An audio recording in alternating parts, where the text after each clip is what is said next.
ये है दोस्तों S exhibition, Asia's largest architecture, building material and design exhibition. ये एग्जीबिशन मैं हर साल अटेंड करता हूँ अहमदाबाद में, और कहीं और सिटी में होता हूँ तो भी मैं इसको अटेंड करता हूँ। ये मैं इसलिए अटेंड करता हूँ दोस्तों क्योंकि मेरी जो शुरुआत थी ये यहीं से हुई थी। ठीक है, जब मैंने जनवरी 2012 की मैं बात कर रहा हूँ, तब मैंने शुरुआत एक ऐसे एग्जीबिशन में, इनफैक्ट यही एग्जीबिशन में विज़िट करके बहुत सारे मैंने सप्लायर्स और मैन्युफैक्चरर्स से मैं मिला वहाँ पे, बहुत सारे कॉन्टैक्ट्स मैंने बनाए और बहुत ही अच्छे रेट्स पे मैंने उनसे डील की और उनकी प्रोडक्ट्स मैंने लाइव की वेबसाइट्स में, अपने वेबसाइट्स में और मार्केट प्लेस वेबसाइट्स में उस समय, और मुझे बहुत अच्छा रिस्पॉन्स मिला। ठीक है, और बेस्ट चीज़ ये है ऐसे एग्जीबिशन में कि आपको बेस्ट प्राइस मिल सकता है। ठीक है, जो आपको होलसेलर भी नहीं दे पाएगा और रिटेलर भी नहीं दे पाएगा, क्योंकि ये लोग डायरेक्ट डिस्ट्रीब्यूटर्स होते हैं, मतलब सुपर स्टॉकिस्ट होता है या फिर मैन्युफैक्चरर्स होता है। ठीक है, तो अगर आप उनसे मटेरियल प्रोडक्ट जो है वो होलसेल में खरीदेंगे तो आपको एक बहुत ही अच्छी डील वहाँ पे मिल सकती है। कोई भी ब्रांडेड प्रोडक्ट हो वहाँ पे आपको 40% से लेके 55-60% तक आपको डिस्काउंट मिल जाता है वहाँ प्रोडक्ट्स पे। ठीक है, थोड़ा बल्क में आपको लेना पड़ता है, और अगर आप कॉन्फिडेंट है कि आप वो प्रोडक्ट्स बेच पाएंगे तो डेफिनेटली वो डील आपके लिए बहुत अच्छी होगी।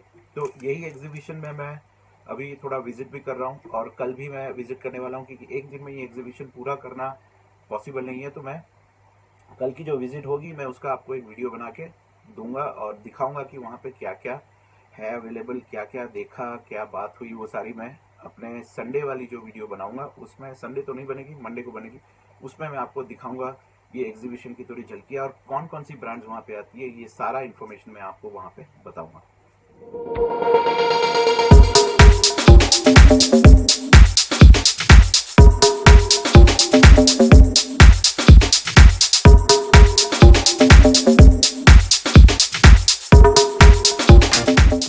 ओके दोस्तों, तो आज एक प्रोडक्ट रिव्यू करेंगे हम। अमेज़ॉन से मैंने एक पावर बैंक मंगवाया था इंटेक्स का, तो इसका आज अभी एक शॉर्ट रिव्यू करते हैं और देखते हैं कि ये प्रोडक्ट एक्चुअली में है कैसा। ठीक है, ये प्रोडक्ट मैंने पहले भी ख़रीदा हुआ है गिफ्ट करने के लिए। हमारे जो फंक्शंस होते हैं यहाँ पे, तो उसमें गिफ्ट करने के लिए ये प्रोडक्ट मैंने ख़रीदा था, यूज़ नहीं किया था।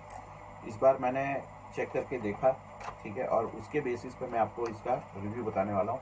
ये one of the hottest selling product है अमेज़ॉन में, क्योंकि 11,000 mAh का कोई भी पावर बैंक शायद इस रेंज में नहीं मिल रहा है। ठीक है, तो इसीलिए मैंने सोचा कि ये प्रोडक्ट का मैं रिव्यू करके आपको बताता हूँ। ठीक है, बॉक्स पैकिंग तो हालांकि नॉर्मली है, कुछ खास नहीं है। ठीक है, बॉक्स को फेंक देंगे। इसके अंदर आपको एक मिल जाता है USB वायर, बहुत छोटा सा वायर है, इतना लंबा वायर नहीं है ये। मैं आपको दिखा देता हूँ कितना लंबा है। ठीक है, इतना सा वायर है। ठीक है, और वायर की क्वालिटी वैसे तो अभी ठीक ही लग रही है, उतनी बुरी नहीं है, अच्छी है क्वालिटी, लेकिन वायर इतना भी मोटा नहीं है। ठीक है, अच्छा है क्वालिटी, पैसे के हिसाब से पैसा वसूल है। अभी इस प्रोडक्ट की बात करें तो पहले तो मुझे, जैसे ही मैंने हाथ में उठाया, मुझे लगा पहले कि ये शायद मैंने कोई पत्थर उठा लिया। ठीक है, 300 ग्राम का वेट है इसका, 300 ग्राम्स। ठीक है, तो मतलब समझ लीजिए कि किसी ने अगर गिरा दिया इसको एक बार, तो इसका वेट ही इतना है कि ये वैसे ही डैमेज हो जाएगा। ठीक है, ये एक ड्रॉबैक है इसका।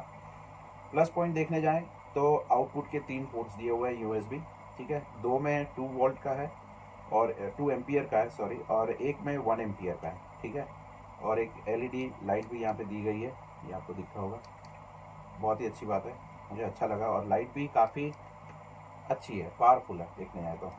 ठीक है, और ऊपर यहाँ पे आपको दिख रहे होंगे LED इंडिकेटर्स दिए हैं, जो आपको बताएंगे कि कितनी पावर इसके अंदर बची हुई है। लेकिन एक डिफेक्ट जो मुझे यहाँ पे दिख रहा है वो देखिए, अभी दिखाता हूँ। ठीक है, ये फ़ोन को मैंने कनेक्ट किया है इसके थ्रू। ठीक है, अभी यहाँ पे आपको एक LED दिख रही होगी चालू, लेकिन उसका जो रिफ्लेक्शन है वो पास में दूसरे में भी आ रहा है और थोड़ा हल्का सा तीसरे में भी आ रहा है। ठीक है, जैसे ही वो 2 हो जाएगी तो आपको तीसरे चौथे में भी हल्का हल्का उसका रिफ्लेक्शन आ रहा है। ठीक है, तो ये एक अच्छी फिनिशिंग हम नहीं कह सकते, क्योंकि ऐसा होने से इसकी इनबिल्ट क्वालिटी जो है वो काफ़ी डाउटफुल लग रही है। वैसे है थोड़ा डाउटफुल, क्योंकि इंटेक्स की ही ब्रांड का दूसरा प्रोडक्ट आता है 10,000 mAh का, और वो प्रोडक्ट की जो प्राइस है वो है करीबन 1400 रुपये, ठीक है। 1200-1300 रुपये में ऑनलाइन बिकती है, लेकिन उसकी क्वालिटी और इसकी क्वालिटी में ज़मीन आसमान का फ़र्क है। अगर आपको लो प्राइस में अच्छा प्रोडक्ट चाहिए, सस्ता टिकाऊ, तो ये बेस्ट है। लेकिन आपको परफॉर्मेंस चाहिए तो शायद इसमें आपको लॉन्ग टाइम ना मिले, क्योंकि इसकी जो साइकिल है वो 500 साइकिल है। उनका कहना है 500 साइकिल्स, ठीक है। तो 500 साइकिल्स तक ये चलेगा, आगे इसका भी परफॉर्मेंस थोड़ा गिरने लगेगा। ओवरऑल अगर मैं इसकी रेटिंग देना चाहूँ तो मैं 3.5 रेटिंग इसका दूंगा। 2 पॉइंट मैं इसलिए काट रहा हूँ, 1.5 पॉइंट, क्योंकि इसका वजन बहुत ही हैवी है। मैं पॉकेट में लेके घूमूंगा तो मुझे फील होगा कि मैं शायद यही एक प्रोडक्ट लेके घूम रहा हूँ, बाकी सब मुझे वेटलेस लगेगा। दूसरा, इसका एलईडी का जो है वो थोड़ा फजी है, मुझे उतना पसंद नहीं आया। और इसके जो यूएसबी पोर्ट्स है बहुत टाइट है, मतलब उतने भी लूज नहीं है, फिटिंग नहीं हो रहा है ठीक से। और ये देखिए कितना टाइट है, इसको मैंने लटका के रखा है इधर, ठीक है, और निकल भी नहीं रहा है। मतलब अच्छी बात भी ये कह सकते हैं और बुरी बात भी, क्योंकि ये इतना टाइट है कि खींचने में दम निकल जाता है बहुत लोगों का। एनीवे, अच्छा प्रोडक्ट है, मेरे को पसंद आया।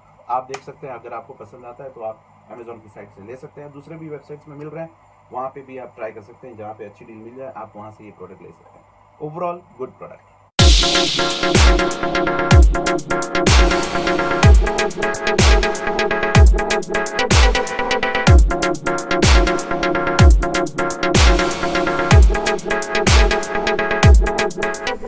आप चाहे कितना भी बुरा सोच लें फ्लिपकार्ट के बारे में, कितना भी लॉस के बारे में बात कर लें, लेकिन फ्लिपकार्ट ने 4th ईयर कंसेक्यूटिवली पॉपुलैरिटी पोल जो होता है ई कॉमर्स सेक्टर में, उसमें नंबर 1 स्पॉट हासिल किया है, ठीक है। तो कुछ भी हो, हमारी ये इंडियन ब्रांड फ्लिपकार्ट अभी भी हमारे इंडियन लोगों के दिल में नंबर 1 ई कॉमर्स वेबसाइट के हिसाब से ही चल रही है, ठीक है। अभी रिसेंटली एक पोल हुआ था, 7,500 लोगों का उस पर रिस्पॉन्स आया। बेस्ड ऑन दैट ये डिसीजन लिया गया है। अब 7,500, मुझे लगता नहीं है कि ये बेस्ड ऑन 7,500 रिस्पॉन्स ये डिसीजन लेना चाहिए। हालांकि अब लिया है तो मैं वही सोच रहा हूँ आपको बता दूं। तो पहले नंबर पे फ्लिपकार्ट है, दूसरे नंबर पे अमेज़ॉन, तीसरे पे पेटीएम, फिर स्नैपडील, फिर ईबे, फिर शॉपक्लूज, ठीक है।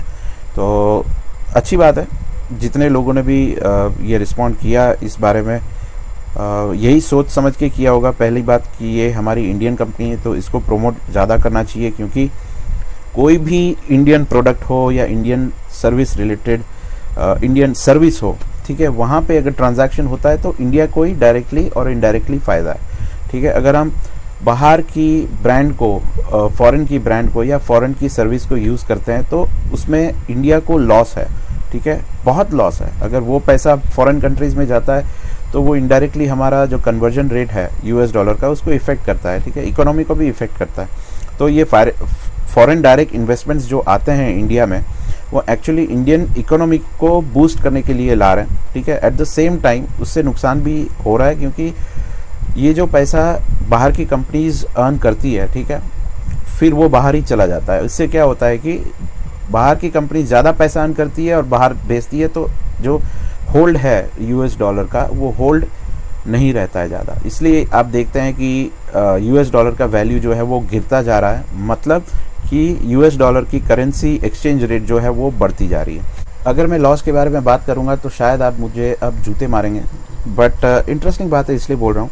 अमेज़ॉन, फ्लिपकार्ट और स्नैपडील का तीनों का मिला के लास्ट ईयर इतना लॉस हुआ कि इसरो चाहे तो उस पैसे से मार्स में 24 बार अपना सैटेलाइट भेज सकती है।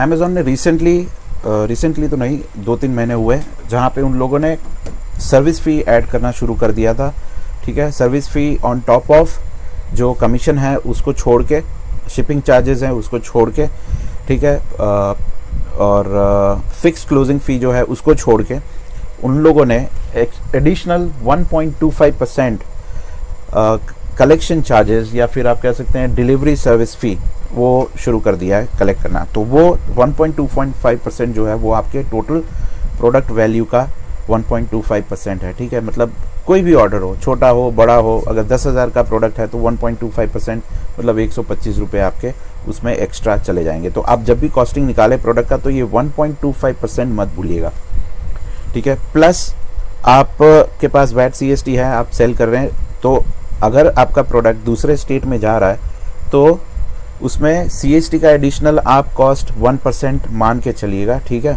एज एन एक्सपेंस मान के चलिएगा जब भी आप वो कैलकुलेशन करें तब, ठीक है।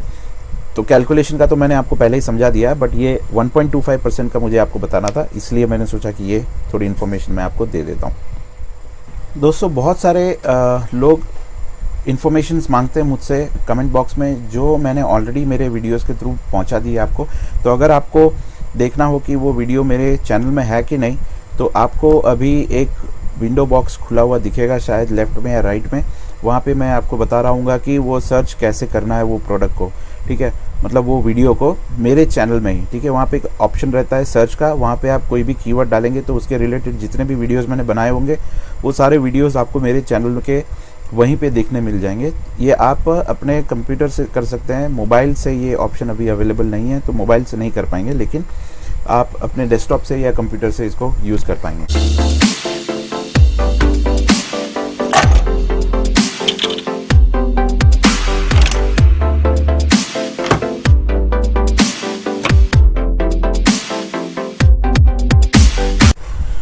आज का दिन हम शुरुआत करते हैं मोहित वर्मा जी के सवाल से। काफ़ी टाइम पूछा ये सवाल उन्होंने, तो हर बार रह जाता था, तो सोचा आज पहले ये सवाल का जवाब दे दूं।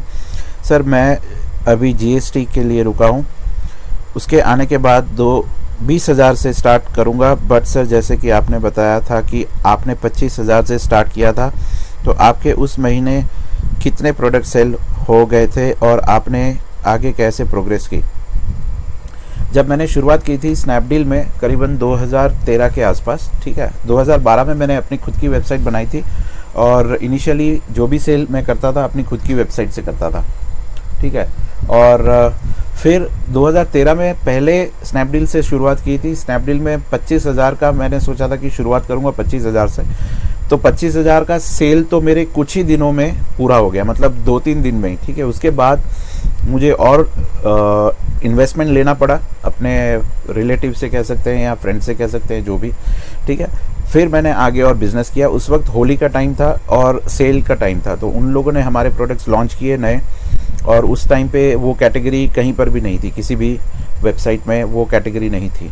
तो उस समय में भी लक कह सकते हैं या कुछ भी, हमारा सेल काफ़ी अच्छा हुआ, ठीक है, बहुत ही अच्छा हुआ।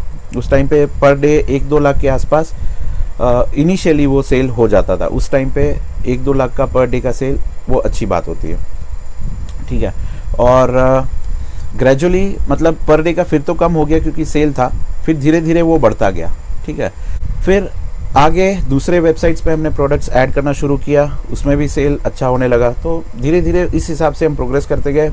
अभी शॉर्टली मैं ज़्यादा नहीं बता सकता, उसके लिए मैं एक प्लान कर रहा हूँ कि मेरा सक्सेस स्टोरी जो भी है वो मैं पूरा डिटेल में आपको एक्सप्लेन करूँगा बाद में। तो शॉर्टली मैं कहना चाहूँ तो मैं इतना ही अभी कह सकता हूँ। 2 दिन पहले मैंने एक वीडियो बनाया था हाउ टू पैक प्रोडक्ट, ठीक है। तो उसके बाद बहुत सारे क्वेश्चंस आए कि बारकोड कैसे जनरेट करना है। देखिए दोस्तों, क्विकली बता देता हूँ आपको, बारकोड वो अपने आप जनरेट होता है जब आप ईबे के, अमेज़ॉन के, फ्लिपकार्ट के, स्नैपडील के किसी के भी ऑर्डर्स प्रोसेस करेंगे, तब उसका जो लेबल निकलता है उसके ऊपर ही वो बारकोड रहता है, ठीक है। तो आप नॉर्मल प्रिंटर से निकालें या फिर आप थर्मल प्रिंटर से निकालें, कोई भी प्रिंटर से आप निकालेंगे तो वो बारकोड तो वो लोग अपने सिस्टम के थ्रू ही जनरेट करके देते हैं, वो आपको निकाल के प्रोडक्ट के ऊपर चिपकाना होता है। आपको अपनी तरफ से कोई बारकोड जनरेट नहीं करना है, वो ऑर्डर प्रोसेसिंग का ही एक प्रोसेस है जहाँ पे वो बारकोड अपने आप जनरेट होगा, ठीक है। पंकज जी का एक और सवाल है। पंकज जी रेगुलरली क्वेश्चंस पूछते रहते हैं, मुझे बहुत अच्छा लगता है क्योंकि उनमें जानने की बहुत ही चाह है। ऐसे भी बहुत सारे लोग हैं जो रेगुलर क्वेश्चंस पूछते रहते हैं और अच्छा लगता है मुझे। मैं कभी भी इरिटेट नहीं होता हूँ, ऐसा मत सोचिएगा कि मैं आपके सवालों से इरिटेट होता हूँ, मैं कभी भी इरिटेट नहीं होता हूँ, ठीक है। तो उनका सवाल ये है कि काफ़ी लंबा सवाल है। बेसिकली वो कहना चाहते हैं कि without VAT and CST number क्या हम सेल कर सकते हैं कि नहीं, ठीक है। मैं सिंपल बता दे रहा हूँ, जो वेबसाइट आपको अलाउ कर रही है वैट और CST के बिना सेल करने के लिए, आप वहाँ पे सेल करिए, नो प्रॉब्लम।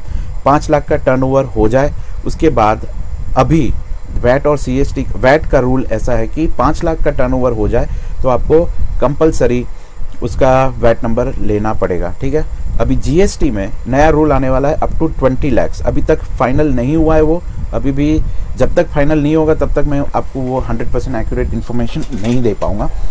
अभी बात चल रही है 20 लाख तक का फ्री, मतलब 20 लाख तक का आप अप्लाई नहीं करेंगे तो भी चलेगा, ठीक है।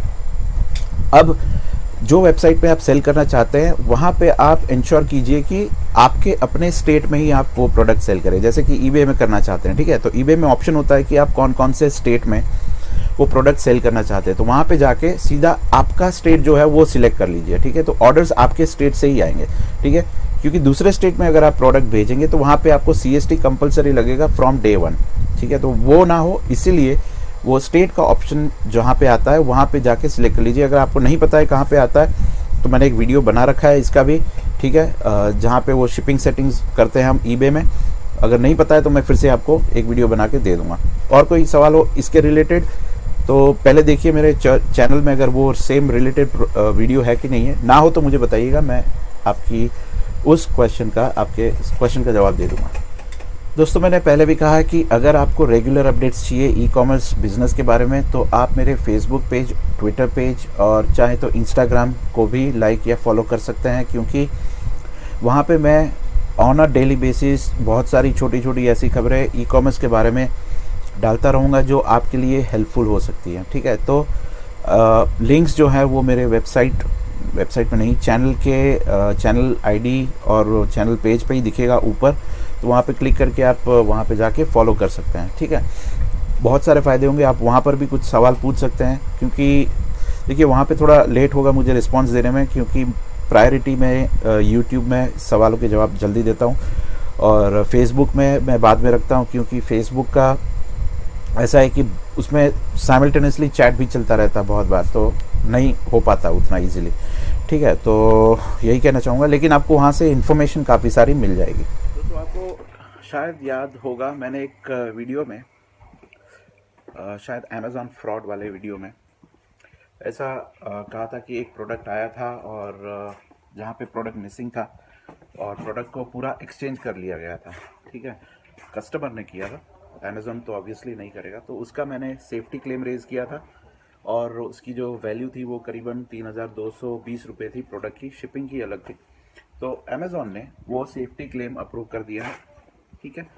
तो अच्छी बात है, ऐसे और भी सेफ्टी क्लेम्स अमेज़ॉन अप्रूव कर देता है बेस्ड ऑन द प्रूफ्स। अगर आपके पास प्रूफ है तो अमेज़ॉन आपके क्लेम्स जो है वो अप्रूव कर देगा, ठीक है। इसके पीछे दो मेन रीज़न है जिसके लिए ये क्लेम अप्रूव हुआ। पहला कि वो ऑर्डर इजी शिप के थ्रू सेंड किया था हमने, ठीक है, और दूसरा हमारे पास CCTV फुटेज था। तो दोनों रीज़न के लिए हमारे ये क्लेम को उन्होंने तुरंत अप्रूव कर दिया। तो मैं बस उतना ही कहना चाहूँगा, थैंक यू कहना चाहूँगा अमेज़ॉन को कि विश्वास करते हैं सेलर्स पे और आगे भी करते रहें।